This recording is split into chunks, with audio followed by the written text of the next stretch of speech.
আসসালামু আলাইকুম রহমতুল্লাহি ওবরকাতুহু।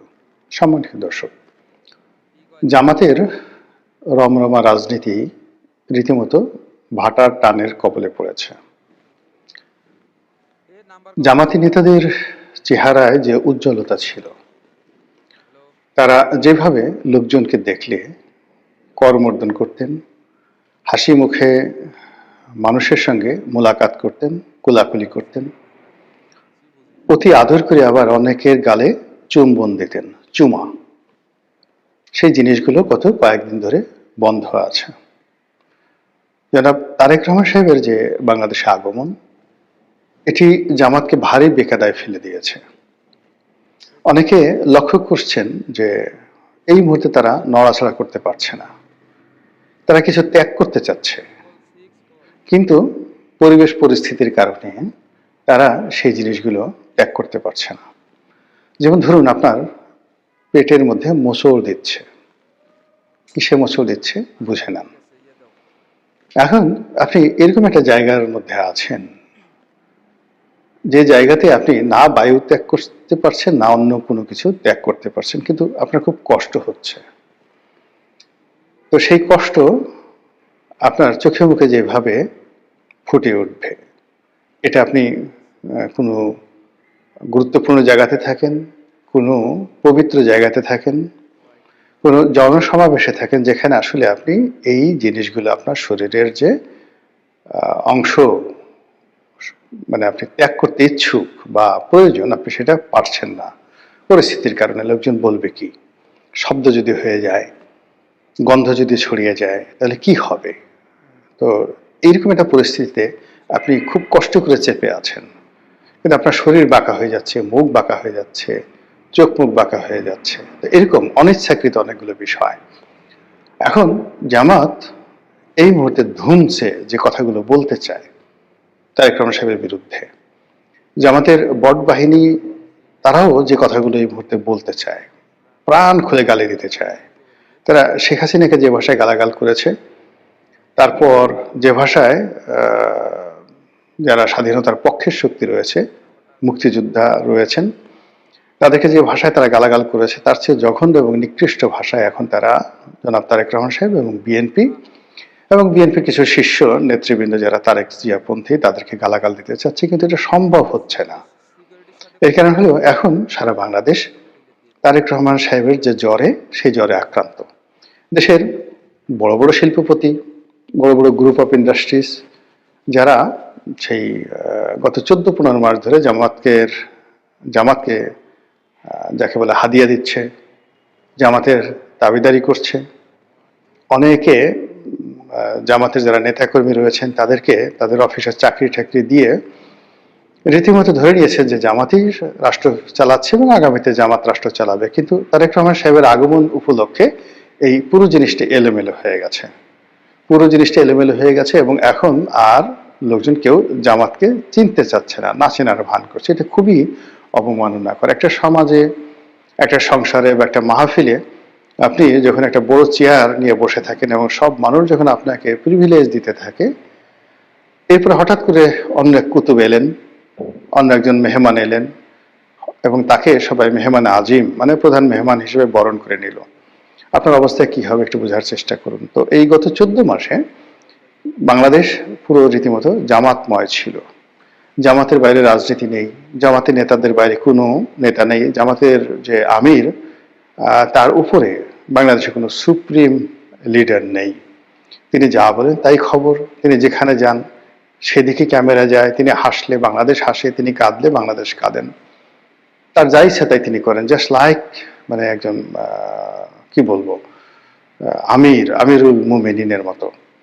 কিন্তু যেই মুহূর্তে 25 তারিখে, ডিসেম্বর মাসের 25 তারিখে তারেক রহমান সাহেব আসলেন, সারা দেশের মানুষ তারেক রহমান সাহেবকে নিয়ে, তার স্ত্রী, তার কন্যাকে নিয়ে, এমনকি তার বিড়ালটাকে নিয়ে মানুষের যে আগ্রহ, যেভাবে মানুষ তারেক রহমান সাহেব, তার পরিবার, তার মা, তার বিড়াল সব কিছু নিয়ে যে খুশিতে তারা যে টকবক করছে, এটা সব মানুষ সহ্য করলো। জামাতের পক্ষে আসলে এই জিনিসটি সহ্য করা খুবই কঠিন একটা বিষয়।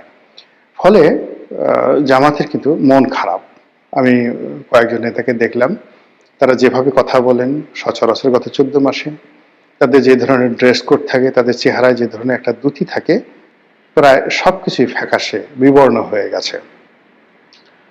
তারা তারেক রহমান সাহেবকে স্বাগত জানাতে চাচ্ছে, কিন্তু সেই অন্তর থেকে স্বাগত জানানোটা হচ্ছে না। যে আমাদের আমির স্বয়ং একটি যাকে বলে ছোট্ট একটি স্ট্যাটাস দিয়েছেন, জনাব তারেক রহমান সাহেবকে সপরিবারে সুস্বাগতম জানিয়েছেন। এখন এই যে সপরিবারে সুস্বাগতম, এটি নিয়ে প্রথমে বানানে ভুল হয়েছে। তো বানান যখন তিনি 3বার করে ঠিক করলেন, ছোট্ট একটি শব্দ, সবাই বলার চেষ্টা করলো ছি ছি ছি, এত বড় একটি রাজনৈতিক দল, সেই রাজনৈতিক দলের আবার যিনি আমির, একটা স্ট্যাটাস তিনি বাংলায় লিখতে পারেন না, তাও ভুল হয়। পরে যখন তিনি সেই শব্দগত যে বানান ত্রুটি, সেই ত্রুটি দূর করলেন বটে, কিন্তু পরবর্তীতে দেখা গেল যে যে শব্দটি প্রয়োগ করা হয়েছে সেই শব্দটিও বাংলা ব্যাকরণ অনুযায়ী যথাযথ হয়নি, যেমন সপরিবারে। তো সপরিবারে এই শব্দটি সঠিক নয়, বা সুস্বাগতম এই শব্দটি সঠিক নয়, স্বাগতমই যথেষ্ট। এখানে সুশব্দটি যুক্ত করা হলে মানে দ্বৈত, এখানে দ্বৈত ইতিবাচক শব্দ হয়ে যায়। তো এই বিষয়গুলি নিয়ে খুব আলাপ আলোচনা হচ্ছে। কেউ হয়তো মস্করা করে বলছেন যে জামাতের আমিরের উচিত ছিল আরবিতে একটি যাকে বলা হয় স্ট্যাটাস দিতে। তিনি যদি হালান শাহালান বা হালান ওয়া শাহালান ইয়া তারেক রহমান, দেখেন কত সুন্দর হতো না? আহলান ওয়া শাহালান ইয়া তারিক রহমান ওয়া জুবাইদা রহমান ওয়া জাইমা রহমান, কত সুন্দর হতো না? এখন এই যে এই ওয়া শব্দের অর্থ এবং, মানে জনাব তারেক রহমান সাহেব এবং জুবাইদুর রহমান সাহেব এবং যাকে বলা হয় জাইমা রহমান সাহেবা, তাদেরকে যাকে বলা হয় বাংলাদেশের স্বাগতম জানালাম। এখানে হয়তো আপনারা বলতে পারেন যে তারেক রহমান সাহেবকে সাহেব বললেন, জুবাইদা রহমানকে সাহেব বললেন, আর জাইমা রহমানকে কেন সাহেবা বললেন? এটার অর্থ জামাত বলতে পারতো যে যেহেতু তারেক রহমান সাহেবের অবর্তমানে জুবাইদুর রহমানকে বাংলাদেশের ভবিষ্যৎ প্রধানমন্ত্রী মনে করা হয়, কাজেই এখানে জুবাইদুর রহমান ব্যক্তি, তাকে স্যার সম্বোধন করতে হবে, এবং তার যে উপাধি সেটা হবে চেয়ারপারসন, নট চেয়ার ওম্যান। তো এই জন্য আসলে তাকে সাহেবের সদর এই হিসাবে আমরা আখ্যায়িত করেছি। আর দ্বিতীয়ত আরবিতে তারা যদি বলতেন, আমাদের দেশের লোক আরবিতে একটা গালি দিলেও মনে করে যে প্রশংসা করা হলো। তো সেই কাজটি তারা না করে বাংলাতে করার কারণে এই ধরনের ট্রল হচ্ছে। এখন যে বাস্তব সমস্যা বাংলাদেশে, তারেক রহমান সাহেব যেখানে যাচ্ছেন হাজার হাজার মানুষের ঢল তৈরি হচ্ছে। তিনি শহীদ মিনারে যাচ্ছেন, না শহীদ মিনার না, তিনি জাতীয় স্মৃতিসৌধে যাচ্ছেন, তার পিতার কবর জিয়ারত করতে যাচ্ছেন, তারপরে হাদির কবর ঢাকা বিশ্ববিদ্যালয়, সেখানে তিনি জিয়ারত করতে যাচ্ছেন। এই বিষয়গুলো যাই যাচ্ছেন, মিডিয়াগুলো এতটা অকৃতজ্ঞর মতো আচরণ করছে, যারা গত 14 মাস ধরে জামাতি হেফাজতে তারা মূলত বেঁচে আছে। অনেকগুলো মিডিয়া যেগুলো মূলত আওয়ামী লীগের কর্তৃত্ব ছিল। তো যদি জামাত না থাকতো, এদেরকে সেই যারা যাকে বলা হয় সমন্বয়ক, কিংবা যারা এই নতুন বিপ্লব, যেটাকে লাল বিপ্লব বলা হয়, তো সেই নতুন বিপ্লবের যারা অধিকর্তা, এমনকি যারা বিএনপির হর্তাকর্তা, তারা জামাত না হলে অনেক মিডিয়া হাউসকে তছনছ করে দিত। প্রথম আলো, ডেইলি স্টার কি হয়েছে, তার চেয়ে বেশি তছনছ করা হতো।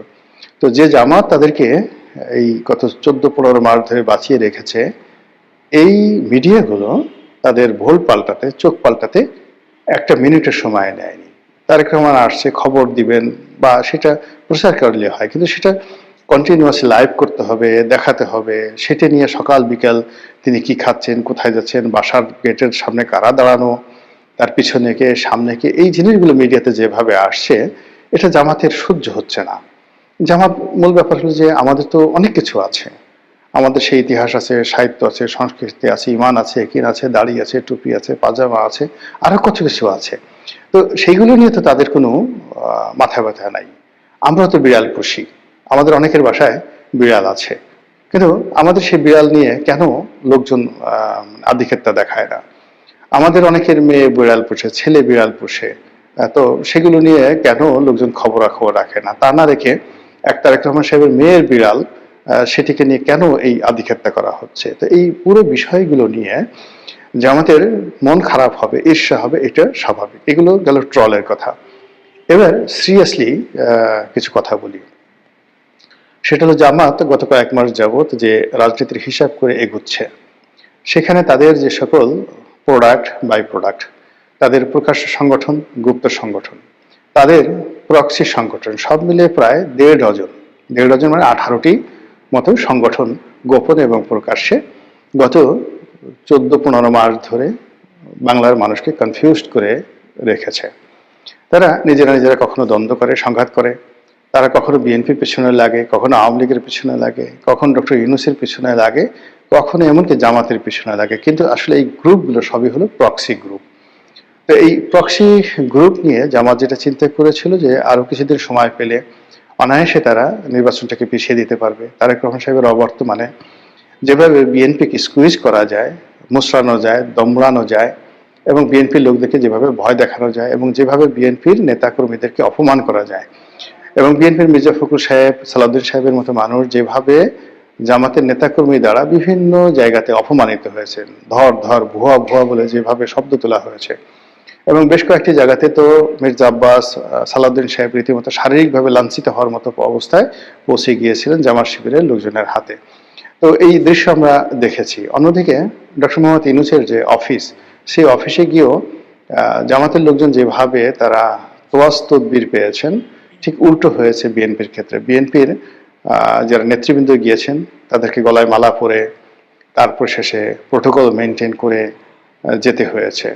অনেক ক্ষেত্রে তাদেরকে বসিয়ে রাখা হয়েছে, অনেক ক্ষেত্রে তারা যখন সাক্ষাৎ করতে চেয়েছে তখন তাদেরকে সাক্ষাৎ করতে দেওয়া হয় না, ইত্যাদি নানা রকম সমস্যার কারণে জামাত সবসময় নিজেদের মধ্যে একটা যাকে বলা আত্মতৃপ্তি কাজ করতো যে আমরা সরকার পরিচালনা করছি এবং আমরা বিএনপির লোকদেরকে যখন ইচ্ছা তখন বলছি চলে যাও, তারা চলে যাচ্ছে, আবার যখন ইচ্ছা তখন ডাকছি, আমরা ইচ্ছা মতো বিএনপি নেতাদের সঙ্গে দেখা করতে পারছি, তাদেরকে ডাকতে পারছি, আবার প্রয়োজন অনুযায়ী তাদেরকে দূরে সরিয়ে তাদের বিরুদ্ধে নানা রকম কথাবার্তা বলতে পারছি। হয়রাজ বিএনপির যারা লোকজন আছে তারা আমাদের বিরুদ্ধে কথা বলতে সাহস পাচ্ছেন না। এই যে একটা ন্যারেটিভ তৈরি হয়েছিল, সেই ন্যারেটিভটা রীতিমতো মুখ থুবড়ে পড়েছে জনাব তারেক রহমান সাহেবের বাংলাদেশে আসার পর। এখন নির্বাচনের মাঠে জামাত একাকী হয়ে গেছে। তারা যে সমস্ত লোকজনকে রেখেছিল একদম শতভাগ যে তাদের সাথে থাকবে, হেফাজত থাকবে, চরমোনাই থাকবে, তারপর নুরুল হক নুরুর গণ অধিকার পরিষদ থাকবে, আরো অনেক ছোট ছোট রাজনৈতিক দলের সঙ্গে তাদের কথাবার্তা হয়েছিল। তো সেক্ষেত্রে দেখা গেল যে এই মুহূর্তে একমাত্র এবি পার্টি আর যাকে বলা হয় এনসিপি, এই দুটো রাজনৈতিক দল ছাড়া সবার সঙ্গে জামাতের টানাপোড়েন, এবং প্রায় বেশিরভাগ লোক জামাত ছেড়ে তারা বিএনপিতে চলে গেছে, গণ অধিকার পরিষদ চলে গেছে। এর মধ্যে নুরুল হক নুরু স্বতন্ত্র নির্বাচন মানে তার দলের পক্ষ হয়ে করবে না বিএনপিতে যোগদান করে পার্টি বিলুপ্ত করবে, এখনো পর্যন্ত সিদ্ধান্ত নেওয়া হয়নি। কিন্তু ইতিমধ্যে তার যে সাধারণ সম্পাদক কিন্তু সেই তিনি গণ অধিকার পরিষদ থেকে পদত্যাগের ঘোষণা দিয়ে বিএনপিতে যোগদানের সিদ্ধান্ত নিয়েছেন। আর এই খবর শোনার আগেই নুরুল হক নুরু তার সাধারণ সম্পাদককে তিনি যাকে বলা হয় তিনি সেই বহিষ্কার করেছেন। অন্যদিকে এলডিপি কর্নেল অলি, একসময় কর্নেল অলির সঙ্গে জামাতের দাকুমরা সম্পর্ক ছিল, বিশেষ করে সাতকানিয়া লোহাগড়া নির্বাচনকে কেন্দ্র করে ওই এলাকাতে জামাতের একটা আধিপত্য রয়েছে, এবং জামাতের সঙ্গে যখন বিএনপির খুব দহরম মহরম সম্পর্ক, তখন এই অভিযোগ তুলে যে এটি মুক্তিযোদ্ধার দল এবং সেখানে স্বাধীনতা বিরোধীদের এইভাবে আশ্রয় হতে পারে না। তারপর তারেক রহমান সাহেবকে, বেগম জিয়াকে গালাগাল করে কর্নেল অলি সেখান থেকে বের হয়ে গেলেন। তো এর মধ্যে তিনি বেশ কয়েকবার আবার বিএনপির সাথে হৃদ্যতা করার চেষ্টা করেছেন, বিএনপিও তাকে কাছে ডেকে নিয়েছে প্রয়োজনে, কিন্তু এইবার যাকে বলা হয় বিএনপি আর তাকে কাছে নেয়নি। কারণ একটাই যে জামাতের সঙ্গে তার আবার দহরম মহরম সম্পর্ক শুরু হয়েছে, যেটি আগে ছিল দাকুমরা, আর এখন যাকে বলা হয় তিনি জামাতের রাইট হ্যান্ড, অথবা জামাত তার রাইট হ্যান্ড। তিনি জামাতের ভাষায় কথা বলছেন, যার কারণে কি হলো, এলডিপিকে 3 দফায় ভাঙা হলো বিএনপির কর্তৃত্বে। প্রথমে একবার ভাঙা হয়েছিল, তারপরে আবার ভাঙা হলো, সাদত হোসেন সেলিমকে দিয়ে আলাদা এলডিপি করা হলো। আর এইবার নির্বাচনকে কেন্দ্র করে দেখা গেল যে এলডিপির যিনি সাধারণ সম্পাদক রেদওয়ান আহমেদ, তো সাবেক এমপি মন্ত্রী, তাকে বিএনপিতে নিয়ে নেওয়া হলো।